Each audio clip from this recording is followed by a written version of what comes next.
Hi there, I'm Jean Davis. My name is Jean Davis. I'm the director at the Animal League of Green Valley. It's an organization of all volunteers, including a number of students from Walden Grove High School this last summer too. They were wonderful, and we would invite you to come back and get them to come back again, and invite others of you to come and spend some time with us next summer as well. I've been asked to tell you a little bit about how the Animal League of Green Valley began and what it's all about. It started with a lady back in the 1980s, time before your time, and she was working actually in hospice with people who had been told they didn't have a very long time to live. And she found that the people, for the most part, these were elderly people, and she found out that for the most part, these people were concerned more about, those who had pets, were concerned more about what was going to happen to their pet when they were no longer there to be able to take care of them. And so she, who was really actually not an animal person to start with, she founded the Animal League of Green Valley so that those people could have peace of mind to know that when they were no longer around, that there would be a safe place for their animals to be. Of course, in the beginning, there wasn't a facility, there wasn't a building, and she didn't have the money for this. So for the first years, actually she had a room in her house called the Arizona Room that became kind of a cat house. She had a lot of cats were kept there, and friends kept animals in their homes. And she did fundraising, and then she started trying to find a piece of land to start the Animal League. And everybody said, "Oh, a shelter in Green Valley. Oh, that's wonderful. What a wonderful idea." But not in my neighborhood. So she had a hard time trying to find some place that didn't mind having a few barking dogs nearby or whatever. And so it took a couple of tries until finally she ended up with a property where we are now at 1600 West Duval Mine Road. And it's a very nice location. We wish now that it was a little bit bigger. We're a little bit bigger because we've grown tremendously since Margaret's, her name is Margaret Resch, since Margaret's days. Margaret gave us something very, very important that allowed us to build on, literally speaking, and that was a building.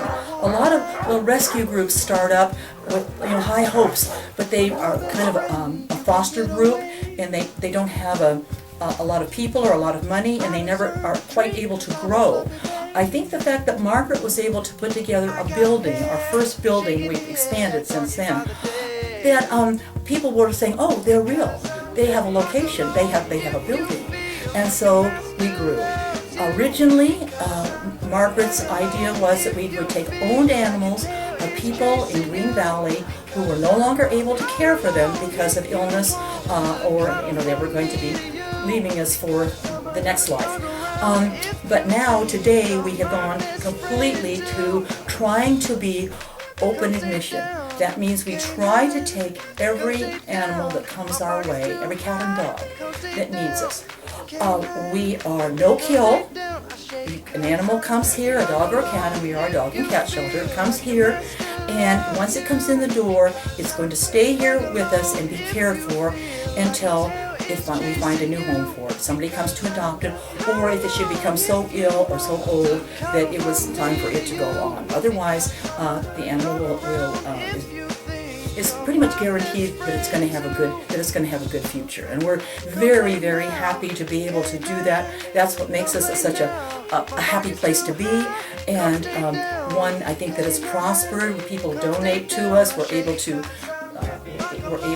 to afford to help other people in the community who need help with their animals, all because of the support that the community of Green Valley, Sahuarita, and the surrounding areas now give to the Animal League of Green Valley.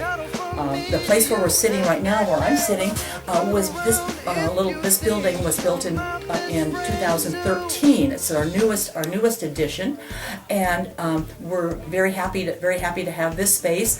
But we're very happy to have any space because we're going to open our hearts as much as possible and our pocketbooks to any animals in our area that need our help. So we hope when you're considering adopting an animal that you will think of the Animal League of Green Valley and come to see us, and also to come to volunteer.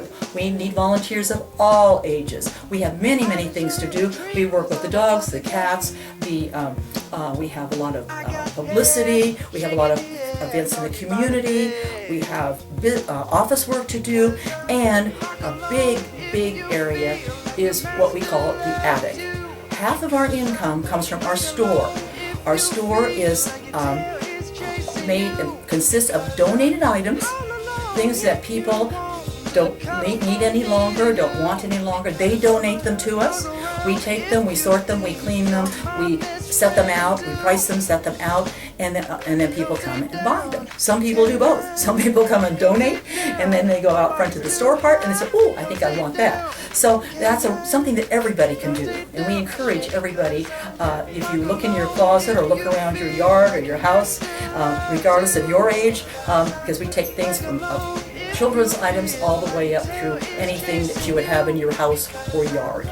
And so do think of the Animal League of Green Valley as being an area, an organization that you might want to support, because we're doing a lot of good in the community. So many animals that otherwise wouldn't have a chance now have hope and a life because of the Animal League of Green Valley. Come stay down, canine. Come stay down, I shake.